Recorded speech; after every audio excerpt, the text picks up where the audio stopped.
Welcome back to Intro to Philosophy 1010. Our book is The World of Philosophy, an introductory reader by Stephen Kahn. And in this video, we are going over Friedrich Nietzsche's Beyond Good and Evil. So segments of Beyond Good and Evil in the, okay, so this is for exam 4, and this will help us answer part A, question 3. What are the similarities in the ethical views of Nietzsche and Sartre? Which view is better argued? Why? Explain. So Sartre, S-A-R-T-R-E, Sartre, it's a French word, and I'm not good at pronouncing French words, and we're going to see that. I'll prove it because Nietzsche uses a lot of French words, and I'm going to not pronounce them properly, but I'll do the best I can. So Nietzsche is such a complex philosopher that I think we need a separate video for the segments of Beyond Good and Evil we have here, and then I'll do one about Sartre, and compare what we went over with Nietzsche. The thing with Nietzsche is, what makes him so complex is that he is an intentional deceiver. He says openly in his books, I'm lying, I wear masks, why do you believe me? So, you know, you've got to, he demands that you suspect he's lying. And that's why I'll go through and show some of the subtleties he uses in these excerpts. But this will also be going over exam 4 part B, question 9. How does Nietzsche think we should make choices? So this semester it's a new book, although I've read Beyond Good and Evil many times. It's a new book, and I did not write these exam questions. These were written by Richard Bilsker, whose book I started teaching this class with that I really liked, 4 Fundamental Questions. But how does Nietzsche think we should make choices? That's a very wide open question. You can answer that in any way you want, so long as you bring in material from the reading that we're going to be going over. I would say one thing is we should make choices from the realization that we are all manifestations of what he calls the will to power, which seems to me similar to what the Brahmins call Brahman. The Atman equals Brahman aspect of the soul that we saw the Brahmins talk about. And I think it is fairly safe to make that comparison, considering Nietzsche so praised, he praised the Brahmins of ancient India as really the highest specimens of human beings so far. They're very similar to his idea of the Übermensch, the Superman. All right, so I got to click back to this camera here, and this is going to take some unpacking, as they say, some untwisting.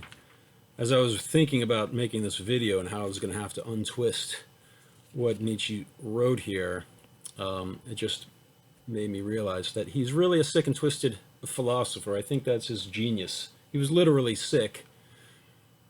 In his bodily health was very poor. His eyes, his vision was poor, and he had migraine headaches. And then he became ultimately psychologically ill. He went insane in 1889 in a famous episode where he saw a cabman brutally beating his horse. He threw his arms around the horse to protect it from further blows. He fell into the filthy street, and then he never got up again as a sane man. He was a total blithering idiot by the time he died, and catatonic, but he was ranting and raving. So he lost his mind in 1889, and that same kind of a thing happened to his father. Now, I had a book out here. Oh, here it is. So let me just read a little bit here. This is a famous book written, I think, 1953, Walter Kaufman, Nietzsche, philosopher, psychologist, Antichrist. And his claim to be the Antichrist and the spokesman of the Antichrist, that too is a kind of a two-faced claim. But let me just read a little bit of background to help understand this most influential philosopher of the 20th century. So Nietzsche was born in Rocken in the Prussian province of Saxony on October 15, 1844. His father, Ludwig Nietzsche, a Lutheran minister and the son of a minister, was 31, and his mother, the daughter of a Lutheran minister, was 18. His paternal grandfather had written several books, The Everlasting Duration of Christianity for Instruction and Sedation in 1796. Many of Nietzsche's ancestors All right, had been butchers. None of them were Polish. He claimed to be a descendant of Polish aristocracy, but that has never been borne out. His father christened him Frederick Wilhelm after King Frederick Wilhelm IV of Prussia, on whose birthday he was born. The king became mad a few years later, and so did Nietzsche's father. Nietzsche, all right, and in an early autobiographical sketch, Nietzsche wrote, "In September 1848, my beloved father suddenly became mentally ill." So then his sister, Elizabeth Forrester Nietzsche, wrote a biography of her brother in 1895, and she changed that sentence to read, "Suddenly became seriously ill in consequence of a fall." And they said, yeah, that might have happened. So at any rate, his father died insane in 1849. And then in January 1850, Nietzsche's widowed mother lost her youngest son, born in 1848, and she moved her family to Naumburg. Here Nietzsche spent the rest of his childhood as the only male in a household consisting of his mother, sister, father's mother, and 2 maiden aunts. And then in 1858, he entered the boarding school at Forta on a full scholarship. He became a classical philologist, studied the evolution of languages.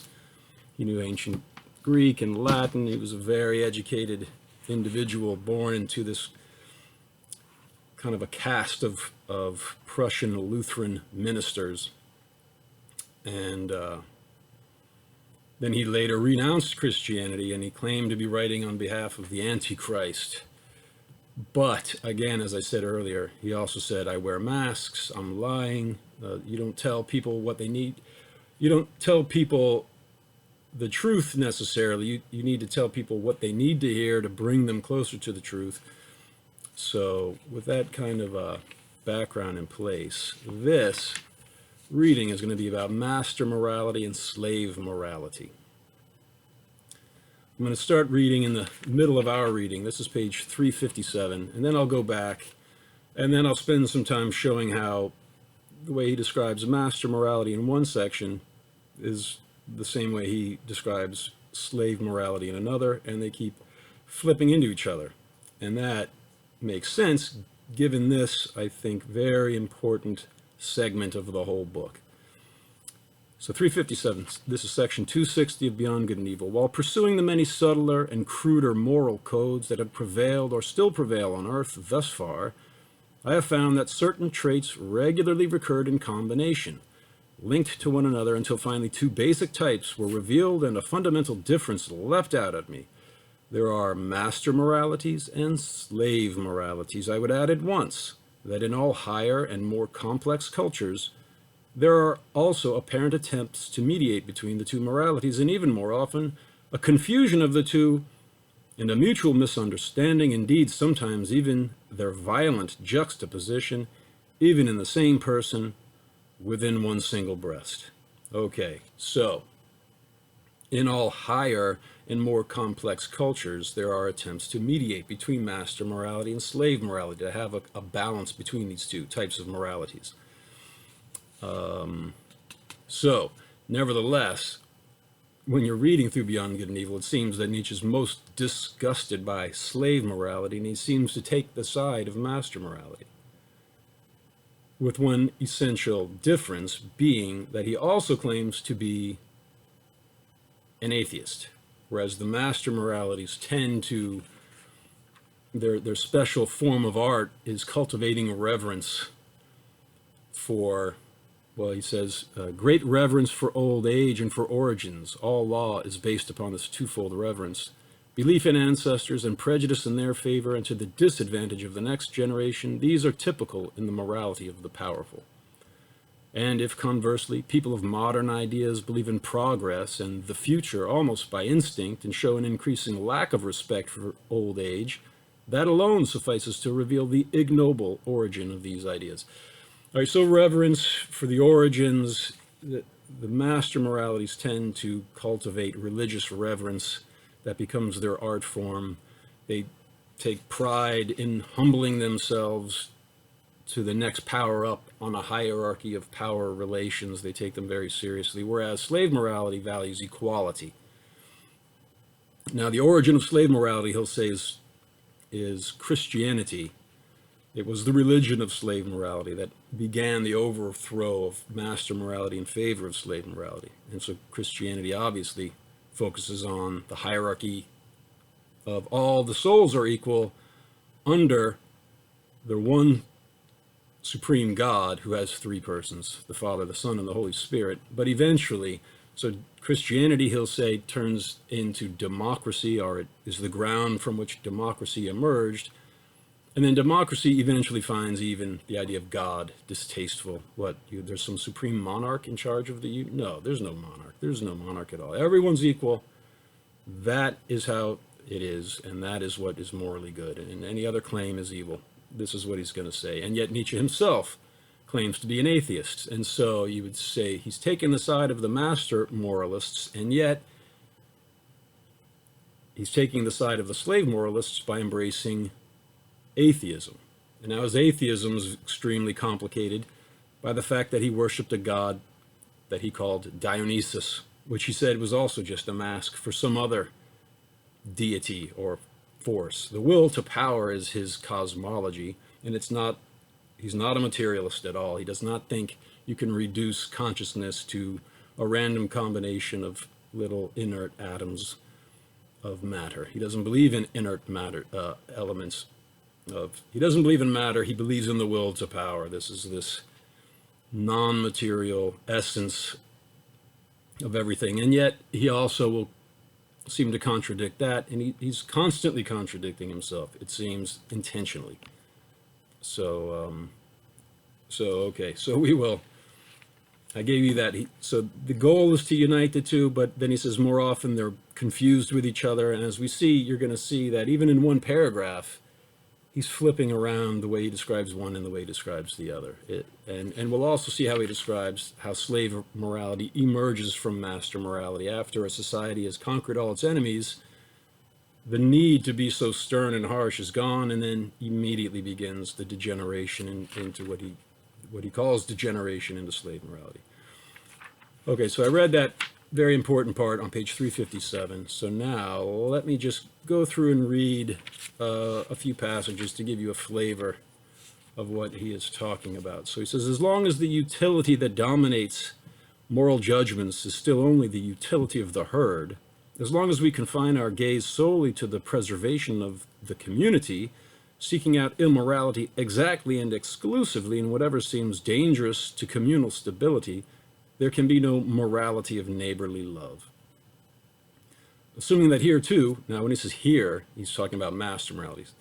So the focus on the utility of the whole herd, he's going to say, is slave morality. We saw that with John Stuart Mill, and yet that is, I think, should be a qualified herd mentality, because he differentiates between Socrates and the fool, between a human and a pig. Better to be a human dissatisfied than a pig satisfied. Better to be a Socrates dissatisfied than a fool satisfied. So nevertheless, Nietzsche called Mill a blockhead, and this is his explanation for why. He says, so assuming that here too, meaning in master morality too, there are already small ongoing acts of consideration, sympathy, fairness, gentleness, reciprocal help, and that at this stage of society too, all the instincts are already at work that will later be designated by honorable names as virtues, and finally fit the concept morality. During this period, they are still in no way part of the realm of moral judgments. They are still extra-moral. In the heyday of Rome, for example, an act of pity was neither good nor evil, neither moral nor immoral, and even such praise as it may have received could well be accompanied by a kind of irritated disdain as soon as it was compared to an action that served to further the whole, the res publica. Ultimately, neighborly love is always something secondary, in part convention and a deliberate fiction in relation to fear of one's neighbor. All right, so neighborly love is something secondary ultimately. It's also true for Christianity. One of Jesus's disciples, or somebody, asked him, what's the commandment? Moses gave us 10, and he said, I give you 2. Love God with all your heart, mind, soul, and strength, and love your neighbor as yourself. The second is like the first, love your neighbor as yourself. So why is the second like the first? I've mentioned this before. You can't love your neighbor as yourself unless you're convinced you and your neighbor are the same self. There's an instinct of self-preservation. How is that instinctive love for self going to ever be applied to somebody who's not yourself? We see it with parents, especially mothers towards children, but that's, in a sense, the mother identifies herself with her offspring, and the father as well. But a total foreigner that you've never met, you're going to love that person as yourself, or even neighbor, even the person who lives right next door. How are you going to? Well, Jesus would say, because we're all part of God, the supreme self, and therefore each of us is, in some fundamental sense, the same self, although we are all so different. But here is what Nietzsche is saying is that neighborly love is secondary. What's its source? The actual source of neighborly love is fear of your neighbor. So then he goes on to say, once the social structure appears to be more or less established and secured against external dangers, it is this fear of one's neighbor that once again creates new perspectives for moral judgments. Certain strong and dangerous instincts, such as adventurousness, recklessness, vengefulness, slyness, rapacity, lust for power, were previously not only honored, by names other than the ones above, of course, as beneficial to the community, but they also had to be cultivated and bred because people continually had need of them in their common danger against common enemies. But now, when there are no drainage channels for them, these same instincts are felt to be doubly dangerous and are gradually stigmatized and slandered as immoral. Now the opposite drives and tendencies gain moral respect. Step by step, the herd instinct draws its consequences. The moral perspective now considers how harmful or harmless an opinion, an emotional state, a will, a talent is to the community, to equality. Here again, fear is the mother of morality. When an individual's highest and strongest instincts break forth with a passion, driving him far above and beyond the average, beyond the lowlands of the herd conscience, the community's self-regard is destroyed as a result. Its belief in itself, its backbone, so to speak, is shattered. And that is why people do well to stigmatize and slander these instincts above all. Exalted, self-directed spirituality, a will to solitude, even great powers of reason are felt as a danger. Everything that raises an individual above the herd and causes his neighbor to fear him is henceforth called evil. A proper, modest, conforming, equalizing mentality, what is average on the scale of desires, gains a moral name and respect. Finally, when conditions are very peaceable, there is less and less opportunity or necessity for educating one's feelings to be stern and harsh, and then every kind of sternness, even in matters of justice, begins to trouble the conscience. A harsh, exalted nobility or individual responsibility is almost considered offensive and awakens distrust, whereas a lamb, or better yet, a sheep, gains in esteem. All right, I'm going to continue with there, but that just gives you a little bit of a taste of what he's trying to say. So at first, when a city-state like ancient Athens or Sparta is establishing itself, they need to cultivate what they call virtues: adventurousness, recklessness, vengefulness, slyness, rapacity, lust for power. They were honored and given respect and bred because they were required for the survival of their community. But once they've established themselves and they have no fears anymore from external enemies, or at least no immediate fears, then that need for sternness is slackened, and all of those same virtues are now called vices. And whatever is tame and safe and non-threatening is called good, even a little stupid, he'll go on to say. That's what, in a democracy where equality is praised higher than anything else, the good man is safe and a little stupid, because then he can't hurt you, and that is what is good. Whatever is not dangerous is good. And so last night I was watching with my daughter Hotel Transylvania 2. It's a cartoon movie, and the theme is a vampire lady and a human man from California who describes himself as a slacker. He's a skateboard dude, he's like, oh, okay, like Bill and Ted's Adventure kind of a thing. So they have a baby, this little 5-year-old redhead boy, And the vampire mother, her father, the grandfather, the vamp father or something like that, he wants his little grandson, his vamp son, to be a monster, to be a vampire. So he develops a plan to teach the boy how to become a vampire. And so he takes him, one of the things he does is he takes him to his old summer camp where he was trained to be a vampire as a child. Only now the summer camp is very safe. The head vampire in charge of the summer camp's name is Dana, and he's a very soft-spoken and gentle person. And all of the training games they used to play, like catch the mouse, where they would have to catch and eat a live mouse or something. Now they call it T-mouse. They take a mouse and they put it on a T-ball kind of a stand, and then the kids, and they jump out of a window into a net, and they put them on the soft. So everything's been softened and made not dangerous. So I think it's a good example of, in a cartoonish way, of master morality and slave morality. The vampire would be master morality. They want to, dominate people and suck out their blood. Although at this point, this vampire, he's becoming more of a human lover, obviously, because of his grandson. But at any rate, if you want to kind of get a feel for what Nietzsche's talking about, that, I think, movie would be a comical one to help look at. All right, so then, all right, well, I say that as a little comic relief, because when I was also reading this, I could not help but think of the events unfolding in 2020. So this is October 25th, 2020, and so all summer there were many marches in the streets on behalf of George Floyd. He was a black man whom died after a white police officer put his knee down on the man's neck for 8 minutes, and it outraged people because they said, oh, this is just one more example of police brutality, and it's the manifestation of white supremacy against the oppressed black classes. There's been many marches which have led to some looting and burning of buildings, and even a police station was burnt down.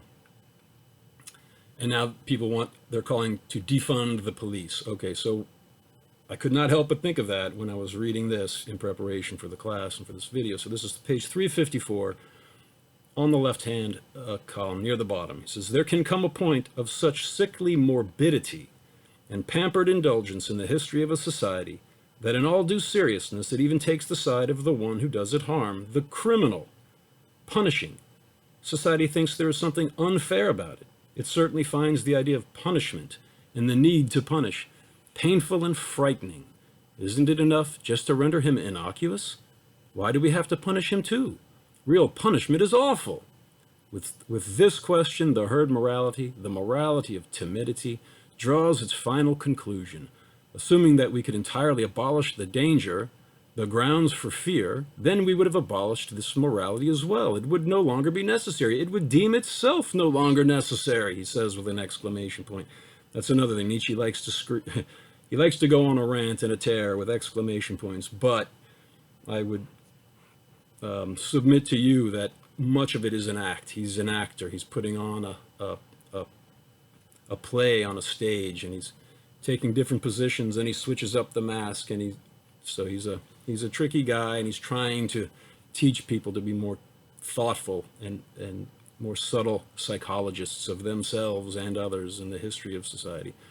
So I'll continuing here. This is the right-hand column, 354. Anyone who examines the conscience of a present-day European will have to extract from his 1,000 moral crannies and hiding places the same imperative, the imperative of herd-like timidity. At some point, we want there to be nothing more to be afraid of. At some point, the will and the way to that point is what everyone in Europe today calls progress. So that's what progress is. When there's no one out there who is fearful, who has risen above the level of the herd. I'll go back and read one because I think Nietzsche was clearly thinking of himself when he wrote this. Exalted, self-directed spirituality, a will to solitude, even great powers of reason are felt as a danger. Everything that raises an individual above the herd and causes his neighbor to fear him is henceforth called evil. All right, so So and yet again, we should always keep in mind section 260 of Beyond Good and Evil, where he says that all higher and more complex cultures is an attempt to mediate between master morality and slave morality. Okay, so I'm going to now skip over. This is section 202, page 355 on the left-hand column.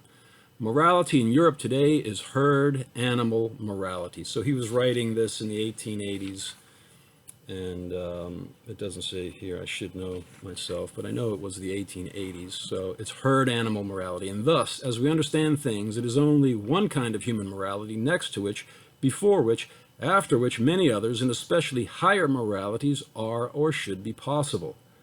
But this morality defends itself with all its strength against such possibilities, against such should-bes. Stubbornly and relentlessly it says, I am morality itself, and nothing else is. Indeed, with the help of a religion that played along with and flattered the most sublime desires of the herd animal, we have reached the point of finding an ever more visible expression of this morality even in political and social structures. The democratic movement is Christianity's heir. But its tempo is still far too slow and sleepy for the overeager, for patients or addicts of this above-mentioned instinct, as we can tell from the increasingly frantic howl, the ever more widely bared teeth of the anarchist dogs who now roam the alleys of European culture.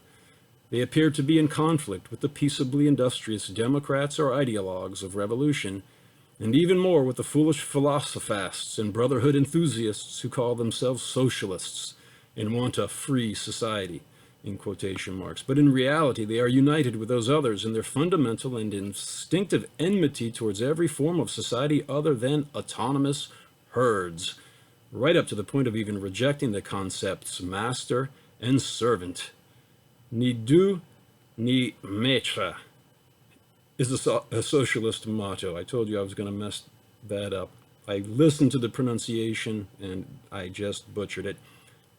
Ni Dieu, ni maître, neither God nor master, is a socialist motto, united in their tough resistance to every exceptional claim, every exceptional right and privilege, and thus ultimately to all rights, for no one needs rights any longer when everyone is equal, united in their distrust of any justice that punishes, as if it were a rape of the weaker party, unjust toward the necessary consequence of all earlier society, but also just as united in their religion of pity, in their empathy, wherever there are feelings, lives, or suffering, reaching down to the animal or up to God. The eccentric notion of pity for God suits a democratic age, united one and all in their impatient cry for pity, in their moral hatred of any suffering, in their almost feminine incapacity to remain a spectator to it, to allow suffering, united in the involuntary depression and decadence which seems to hold Europe captive to a threatening new Buddhism, united in their belief in a morality of communal pity, as if it were morality itself, the summit, the conquered summit of humankind, the only hope for the future, comfort in the present, the great redemption from all past guilt, united together in their belief in community as redeemer, and thus a belief in the herd, a belief in themselves. Okay, so that's a mouthful. His sentences go on for a whole page sometimes. That one uses a lot of dashes and semicolons and exclamation points. Usually that's a sign of poor writing, but with Nietzsche, it's not. He's one of the best writers in the entire lexicon of philosophers. But this is a point he's saying here, that punishing the criminals is considered, it's one of the symptoms, he says, of the slave morality as it progresses from Christianity, which still at least accepts the idea of a supreme master who presides over everyone equally. Then that becomes irksome. So now everyone's equal, and anyone who rises above the level of the average is considered fearful and therefore evil. But then it even gets down to what he calls the frantic howl, the bared teeth of the anarchist dogs. So we saw a lot of accusations of that. So you've got left-wing liberals, right-wing conservatives, and there's an extreme on both sides. And I think the extreme of the left would be slave morality, the frantically howling anarchists and socialists in the street ready to light everything on fire.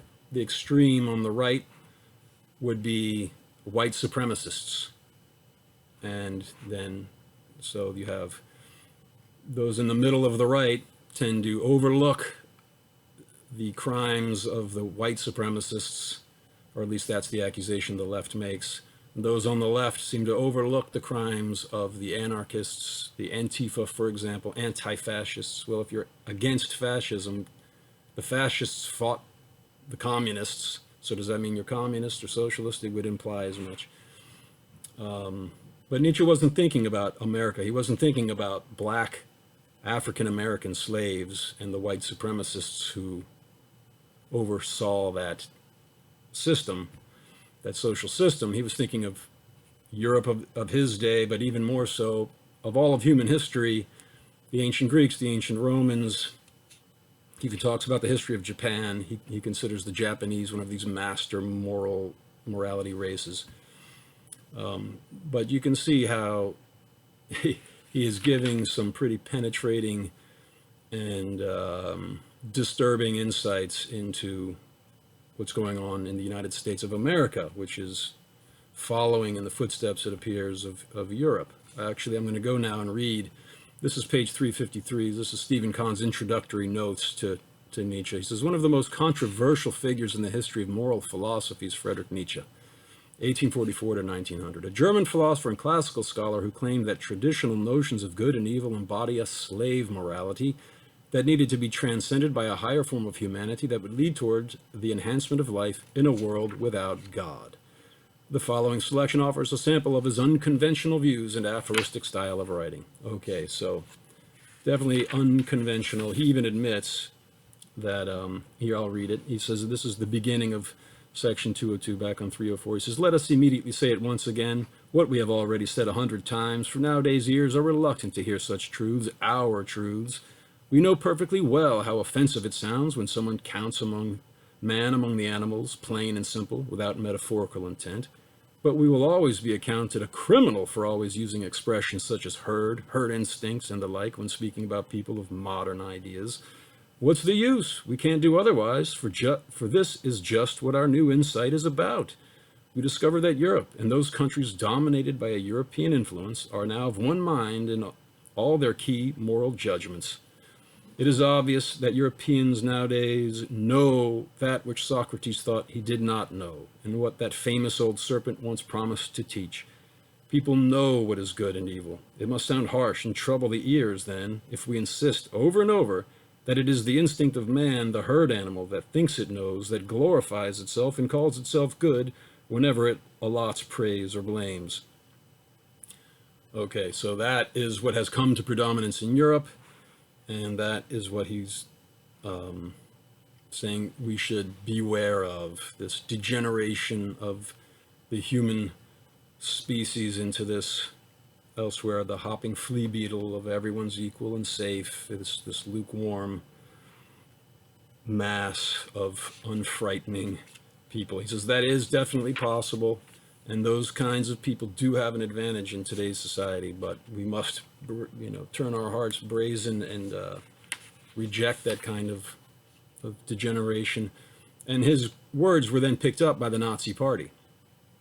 The Übermensch, Hitler fancied himself an Übermensch of sorts, whereas Nietzsche was explicitly not an anti-Semite, and that's something Walter Kaufman, Walter Kaufman, who is a Jew, he defended Nietzsche. Here's his book. This is kind of put Nietzsche back in respectability in the universities. He says, yeah, he said some critical things about Jews, but he said critical things about everybody, and especially about Christianity itself, which was his own religion. His father was a Lutheran minister. Both of his grandfathers were Lutheran ministers. It was, so he wouldn't spare anybody. Everybody was attacked under Nietzsche's critical eye. And his sister did marry an anti-Semite and was a darling of Hitler's. But Nietzsche wrote her a letter when she moved to South America to form some kind of an anti-Semitic cult with her husband. Forrester was his name. He wrote her a letter saying, this is against everything I stand for. One of the letters Nietzsche wrote just after he lost his mind in that episode where he threw his arms around the horse to protect the horse from being beaten. He said, "I'm just now having all anti-Semites shot." And he also would sign his letters. He signed one of them, "The Crucified." So again, he's this very complex and at the same time sick and twisted thinker. And as sick as he was, his writing has surpassed every other philosopher. When bookstores were still a thing, if you would go to a bookstore at the philosophy section, you'd see, maybe they'd have two shelves. One shelf would be just for Nietzsche, and then the other shelf would be for all the other philosophers. So that's how influential this guy is. You would think, how could he be so popular with people who are, self-proclaimed atheists with a liberal tendency? And I think it's because, as critical as he was against what he called slave morality, he was equally critical against Christianity and the powers that be that were seen as oppressive to the democratic movement and the socialist movements. They would ally themselves with Christianity. So if Nietzsche's attacking Christianity, well, then he can't be that bad. So he's been embraced by the extreme right, the Nazis, by the extreme left, not the communists, but many people who identify with the left also embrace Nietzsche. So he's a very complicated philosopher. So, and that's why I said, how would Nietzsche tell us to make a choice? Whatever your answer is, just support it with some quotes from the text. And then as long as I can get the sense that you've read through some of the things he said and thought about it deeply, then you'll do fine. Okay, so I want now to skip over to, you see, it's kind of, when he writes in this aphoristic style with all of his tricks, it's like, well, you can't just kind of pick out a paragraph and say this is what totally describes what he's about. So I think I've given a pretty good enough sense of flavor. Now what I want to do, there's an overall view of what he's trying to say. Now let me go over some of the places just to show you how he plays games of twisting things around. So as I said earlier, this is page 358. And here's how he's describing master morality. Yeah. It's kind of hot and humid down here, even though it's October. And it's one of the things that differentiates the master moralists from the slave moralists is that the master moralists revere the past and their ancestors. And they have a tendency to think every generation gets worse and degenerates. Back in our day, but you guys today, you're soft and weak. That is a tendency of master morality. Whereas slave morality tends to value the future and disrespect the past. The past was evil, everyone was horrible. We need this new progressive future society of egalitarianism where nobody's fearful anymore, and that is good. Okay, but Nietzsche himself seems to side with master morality, and yet this entire book, Beyond Good and Evil, the subtitle is Prelude to a Philosophy of the Future. Well, then that puts him squarely on the side of the slave moralists. Well, not necessarily, because he said himself, all higher types try to harmonize slave morality and master morality. And we don't have it in our selection, but if you go to the penultimate section of Beyond Good and Evil, the second to last section, page 295, he describes the god Dionysus in a way that combines all of these descriptions of master morality and slave morality. I'm not going to go over it because it's not in our book here, but if you're interested, look at section 295 of Beyond Good and Evil. Read about Dionysus, the incarnate will to power, the personified power of the universe, drive for power, this immaterial essence of the world, and then you'll start to understand how he's trying to unite these two. Actually, you know what? I do want to read about that, the will to power. All right, you know what, I will. This is page 259. Not page 2, page 356, section 259. This is where he describes the will to power, and you would definitely want to bring this in. This is one of his key concepts. So to refrain from injuring, abusing, or exploiting one another, to equate another person's will with our own. In a certain crude sense, this can develop into good manners between individuals if the preconditions are in place, that is, if the individuals have truly similar strength and standards, and if they are united within one single social body. But if we were to try to take this principle further and possibly even make it the basic principle of society, it would immediately be revealed for what it is, a will to deny life, a principle for disillusion and decline. We must think through the reasons for this and resist all sentimental frailty. Life itself, in its essence, means appropriating, injuring, overpowering those who are foreign and weaker, oppression, harshness, forcing one's own forms on others, incorporation, and at the very least, at the very mildest, exploitation. But why should we keep using this kind of language that has from time immemorial been infused with a slanderous intent? Even that social body whose individuals, as we have just assumed above, treat one another as equals, this happens in every healthy aristocracy, must itself, if the body is vital and not moribund, do to other bodies everything that the individuals within it refrain from doing to one another. It will have to be the will to power incarnate.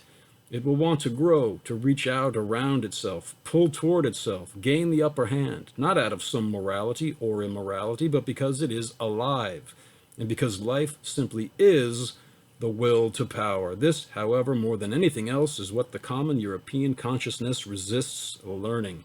People everywhere are rhapsodizing, even under the guise of science, about future social conditions that will have lost their exploitative character.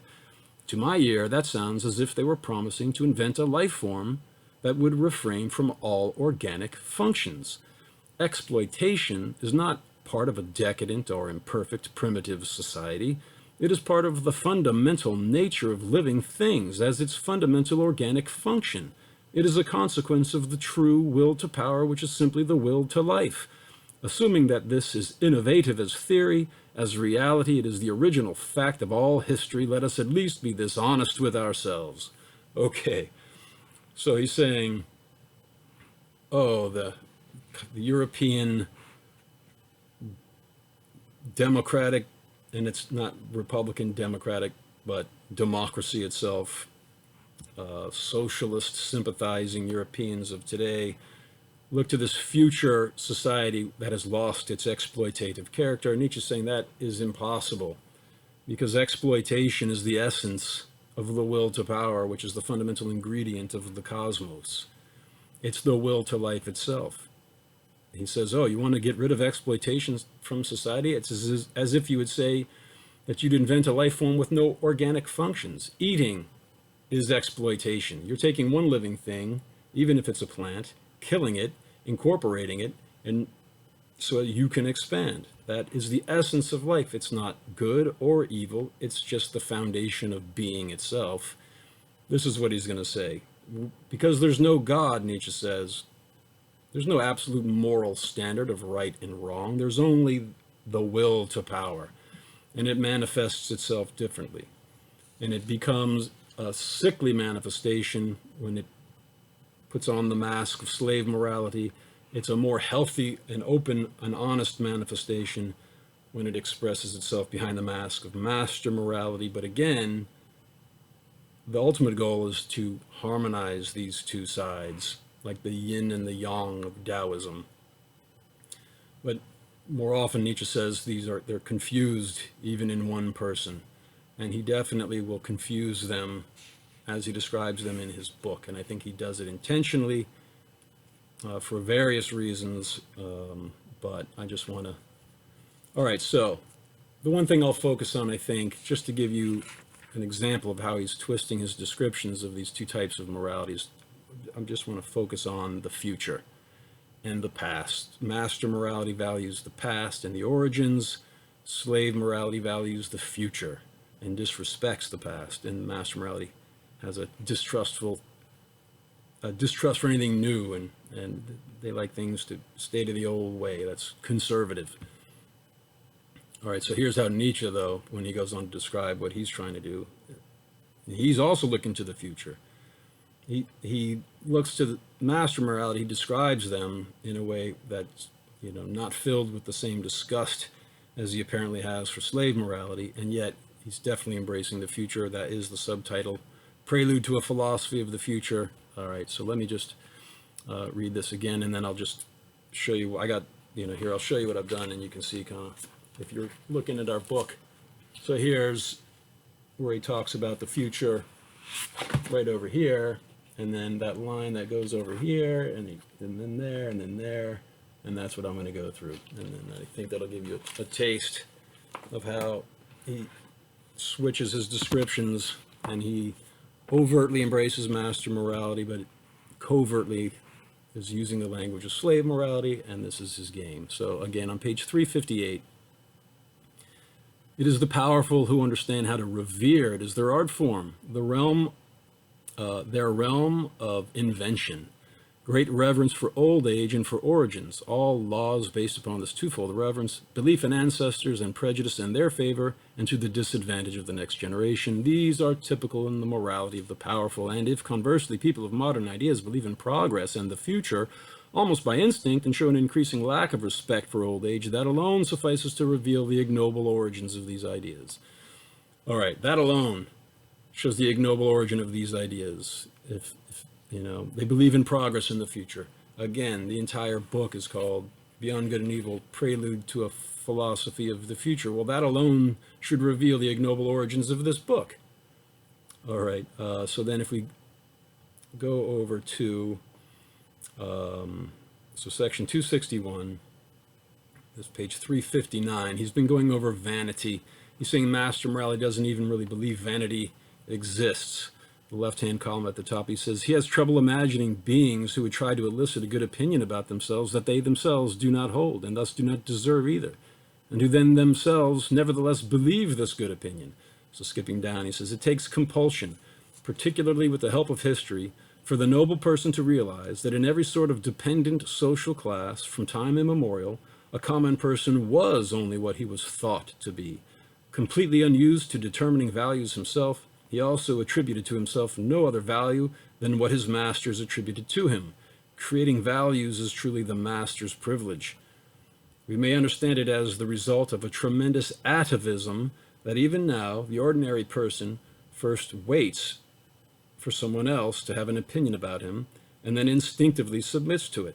And by no means merely to good opinions, but also to bad or improper ones. Just think, for example, how most pious women esteem or underesteem themselves in accordance with what they have learned from their father confessors, or what pious Christians in general learn from their church. Now, in fact, in conformity with the slow emergence of a democratic order of things, this in turn caused by mixing the blood of masters and slaves, the originally noble and rare impulse to ascribe one's own value to oneself and to think well of oneself is more and more encouraged and widespread. But always working against it is an older, broader, and more thoroughly entrenched tendency. And when it comes to vanity, this older tendency becomes master of the newer.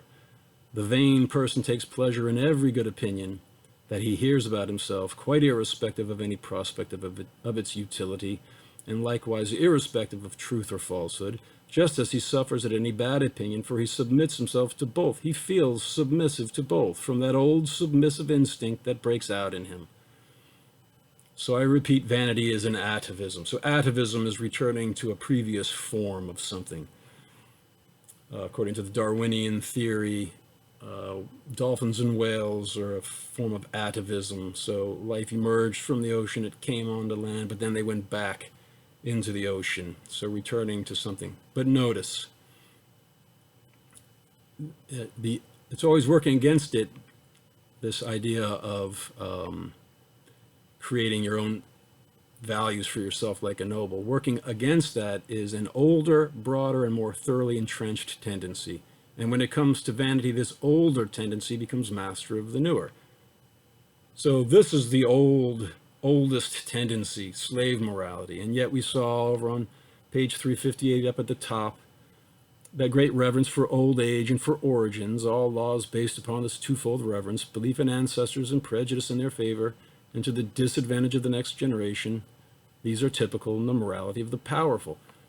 whereas the slave moralists want the future. And yet he's now identifying in just, 2 or 3 paragraphs that the slave moralists are the oldest ones, and it's an atavism. It's returning to this old tendency.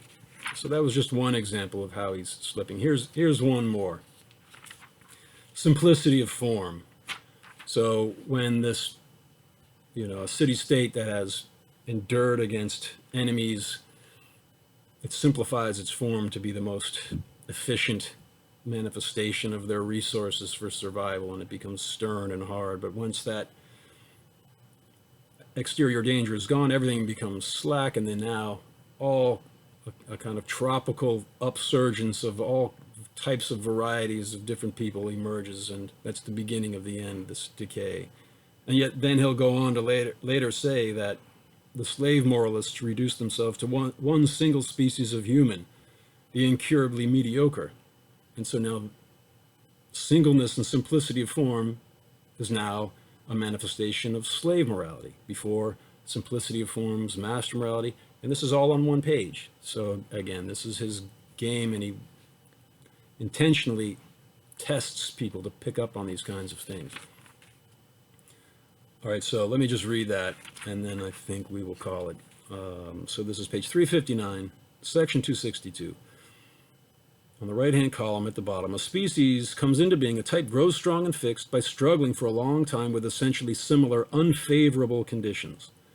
Conversely, as we know from experience of stock breeders, a species that is given overabundant nourishment and extra protection and care generally shows an immediate and very pronounced tendency to variations in type, and is rich in marvels and monstrosities, and in monstrous vices too. Now let us consider an aristocratic community, such as the ancient Greek polis, say, or Venice, as an organization whose voluntary or involuntary purpose is to breed. There are people coexisting in it, relying on one another, who want to further their species, chiefly because they must further it or run some sort of terrible risk of extermination. In such a case, goodwill, excess, and protection, these conditions that favor variation are missing. The species needs to remain a species, something that by virtue of its very harshness, symmetry, and simplicity of form can be furthered and in general endure throughout all its continual struggles with its neighbors or with oppressed peoples who threaten rebellion or revolt. From its most diverse experience, the species learns which qualities have particularly contributed to its survival, to its continuing victory in defiance of all gods and peoples. These qualities it calls virtue, and these are the only virtues that it cultivates. It is done harshly. Indeed, it demands harshness. Every aristocratic moral code is intolerant. But be it in educating its children, in disposing of its women, in its marital customs, in the relations of its old and young, or in its punitive laws, which apply only to the deviant. Even intolerance itself is counted as a virtue, going by the name of justice. A type like this, with few but very strong characteristics, a species of severe, warlike, prudently taciturn, closed and uncommunicative people, and as such most subtly attuned to the charms and nuances of society, thus becomes established beyond generational change. As mentioned above, its continual struggle with the same unfavorable conditions causes the type to become fixed and harsh. Eventually, however, it arrives at a period of good fortune, and the tremendous tension relaxes. Perhaps there are no longer any enemies among its neighbors, and its means for living, even for enjoying life, are plentiful.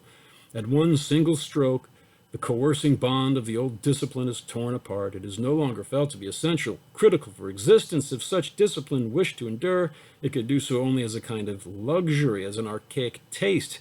Variation, whether as deviance into something higher, finer, more rare, or as degeneration and monstrosity, is suddenly on the scene in all its greatest fullness and splendor. The individual dares to be an individual and stand out. Okay. So, now, the society became simple and rigid and intolerant in order to protect itself against its outer enemies. But as soon as it achieves predominance, the tension is relaxed, and then all kinds of monstrosities of brilliant degeneration and decay and manifest themselves. Decline, decay, and the greatest aspirations terribly entangled. The autumn and the spring all at the same time, he's saying. And now there's another danger of the degeneration of people. He says, danger is present once again, the mother of morality. This is after a master morality has begun to degenerate because it no longer requires the sternness which created it into this simple, enduring form. Danger is present once again, the mother of morality. The great danger, this time displaced into the individual, into the neighbor or friend, into the street, into our own children, into our own hearts, into everything that is most secretly our own, of wishing and wanting. What will the moral philosophers who emerge during this period find to preach about? They will discover, these keen observers and idlers, that things are quickly going downhill, that everything around them is turning to decay and causing decay, that nothing lasts past tomorrow with the exception of one single species of human being, the incurably mediocre. The mediocre alone have the prospect of continuing, of having descendants. They are the people of the future, the only survivors. Be like them, be mediocre, will henceforth be the only moral code that still makes sense. Okay, but notice, this one single species, the mediocre, if that's not simplicity of form, you know, what is it? What else is? There's no variation. Everyone's the same. They're equal, they're mediocre, they have the same moral philosophy of slave morality that has all, and that's furthermore this old submissive instinct, this ancient herd mentality. So simplicity of form and reverence for old age, for origins, that's what manifests master morality. And yet we see how he describes slave morality. It's this oldest of moralities, and it has the simplest of forms, the unvariegated, homogeneous, mediocre herdman. So, you know, when he describes master morality, he's not, I did want to bring in actually a few excerpts from on the genealogy of morals to just kind of, so he later wrote this book developing the same themes he developed in Beyond Good and Evil,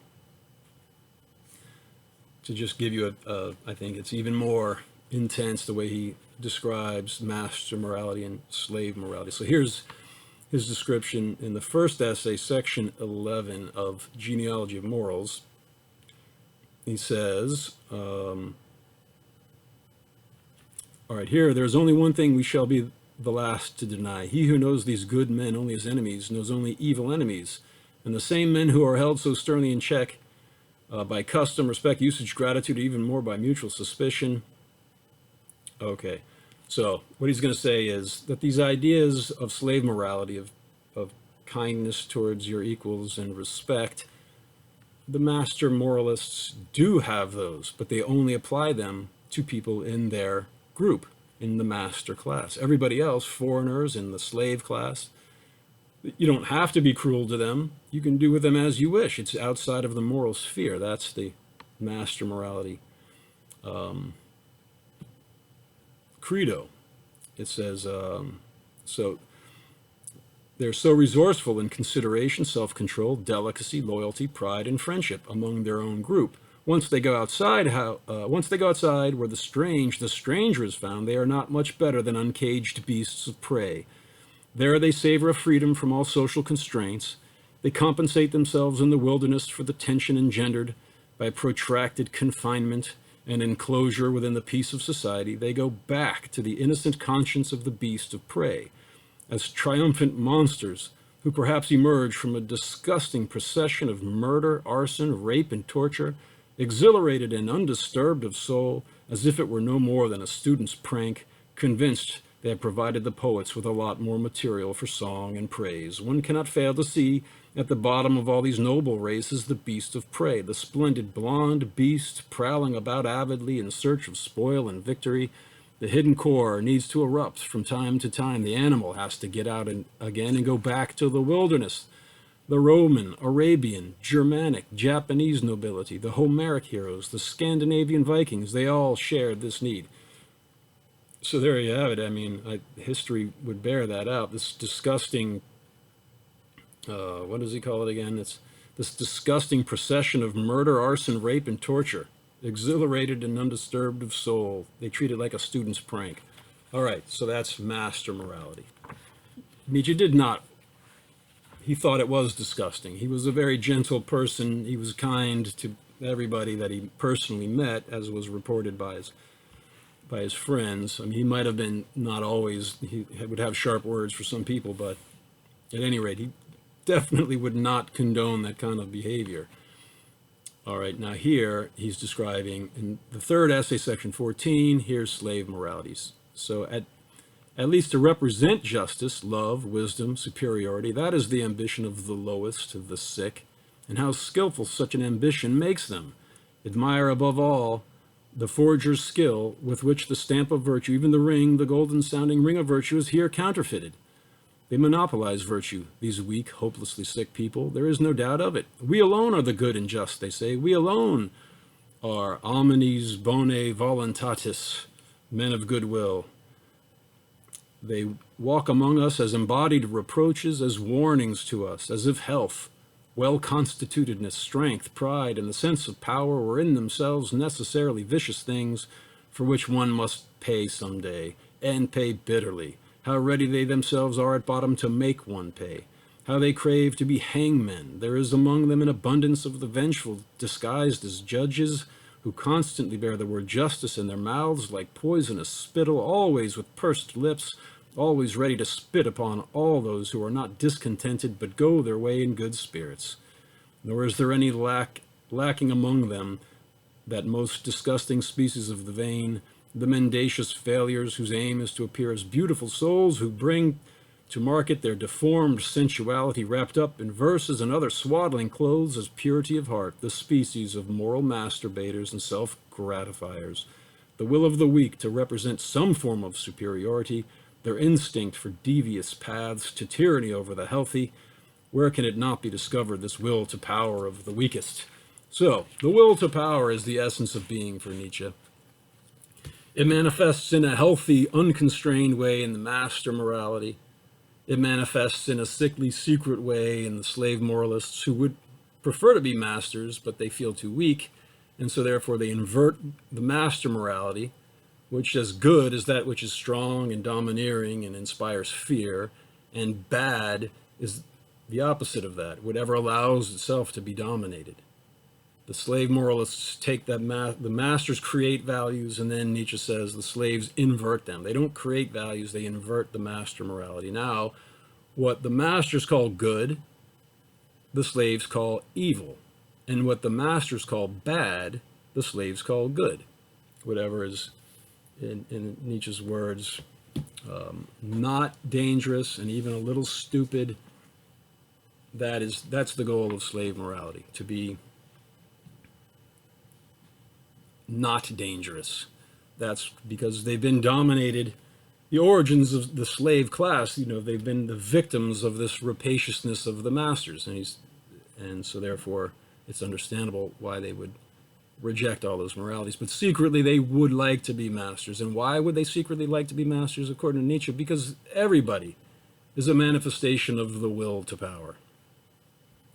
And so you can pretend that there will be some great future society when there won't be any more exploitation, but that would be denying the existence of the will to power, the essence of which is exploitation. Just look at life. You have to kill to live. Even if you're a vegetarian, you have to kill plants. You have to incorporate other living beings in order to continue your own life. So normally a class is an hour and 20 minutes. So you know what I will do, since we've got some time and I'm just focusing on this Beyond Good and Evil, is I'm going to go, now this is Walter Kaufman's translation of Beyond Good and Evil, and this is the penultimate section that I talked about earlier. I'll just read a little bit here, and you'll get a sense of how Dionysus combines the symptoms of master morality and slave morality. And Dionysus, again, he's the will to power deified.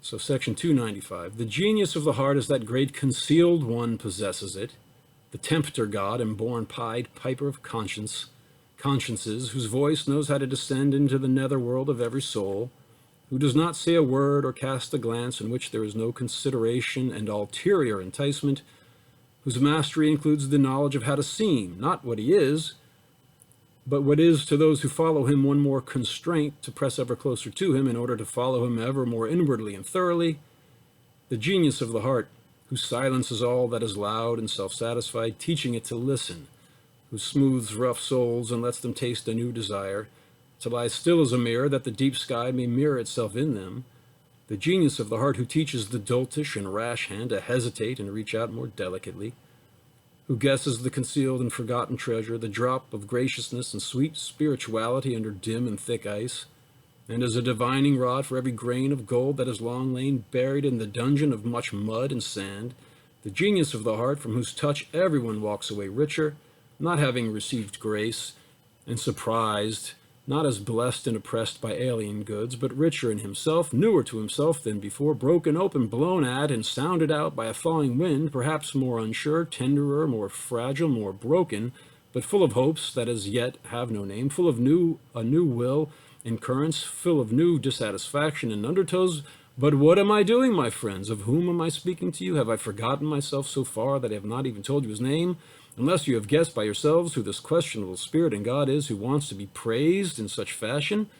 For just as happens to everyone who from childhood has always been on his way, and in foreign parts, many strange and not undangerous spirits have crossed my path too, but above all, he of whom I was speaking just now, and he again and again, namely no less a one than the God Dionysus, that great ambiguous one, and tempter God, to whom I once offered, as you know, in all secrecy and reverence, my firstborn, his first book, The Birth of Tragedy through this, out of the Spirit of Music, was dedicated, was about Dionysus. As the last, it seems to me, who offered him a sacrifice, for I found no one who understood what I was doing then. Okay, so let me just stop there for a moment. Look at this God. He desires to be praised in this way. That's vanity. And we will recall earlier in Beyond Good and Evil that vanity, the master moralists, they have a hard time even believing it exists. Whereas the slave moralists are vain. They care about what other people think about them because this ancient instinct, I cut myself shaving for this video, this ancient instinct of slave morality, the slaves receive their value from the masters, and so they're vain. And yet we see Dionysus, the will to power incarnate. He desires to be praised. He is vain.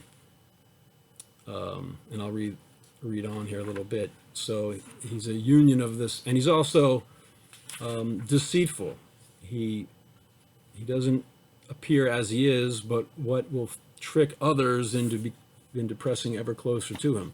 It was another part of the master morality that they're truthful, we honest ones. It's the slaves who lie. The masters don't have to lie, because you only lie when you need to hide something. The masters will just tell you straight out that, yeah, I robbed you of all of your belongings. What are you going to do about it? And yet, the God Dionysus, he lies. Nietzsche says he lies. So lying, being vain, those are slave morality symptoms, and Dionysus has both of those symptoms. I'm going to continue here. He says, meanwhile, I have learned much, all too much, more about the philosophy of this God, as I said, from mouth to mouth, I, the last disciple and initiate of the God Dionysus. Even that Dionysus is a philosopher, and that gods too thus do philosophy, seems to be a novelty that is far from innocuous, and might arouse suspicion precisely among philosophers. Among you, my friends, it will not seem so offensive unless it comes too late, and not at the right moment, for today, as I have been told, you no longer like to believe in God and gods. Perhaps I shall also have to carry frankness further in my tale than will always be pleasing to the strict habits of your ears. Okay, so I think actually I'm going to stop reading there because it's I've gone over my point. So, all right, so master morality and slave morality, those are just two different expressions of the will to power, which is the underlying essence of being. Dionysus, which you don't have to know about for the exam because it wasn't in our book, that's the personification of the will to power. And just like we saw Nietzsche say that all higher and complex cultures try to mediate between master morality and slave morality, so too in Dionysus, the source of everything, do we find this union of the descriptions of master morality and slave morality. Okay, so I will go over Sartre in the next video and show how he's similar in ways to Nietzsche. And let me just now, we'll conclude with this exam 4. This is Part A, Question 3. What are the similarities in the ethical views of Nietzsche and Sartre? Which view is better argued, why, and explain? And then Part B, Question 9. How does Nietzsche think we should make choices? So again, that's such an open question. But he would definitely say, if you're going to make a choice, make it in light of the knowledge that we are all manifestations of the will to power. And make that choice in light of the knowledge of this tension between master morality and slave morality. And I would say, he would say, if you want to be a higher type of a person, you should learn how to mediate between the two, which is, I think, something in America we definitely need to do.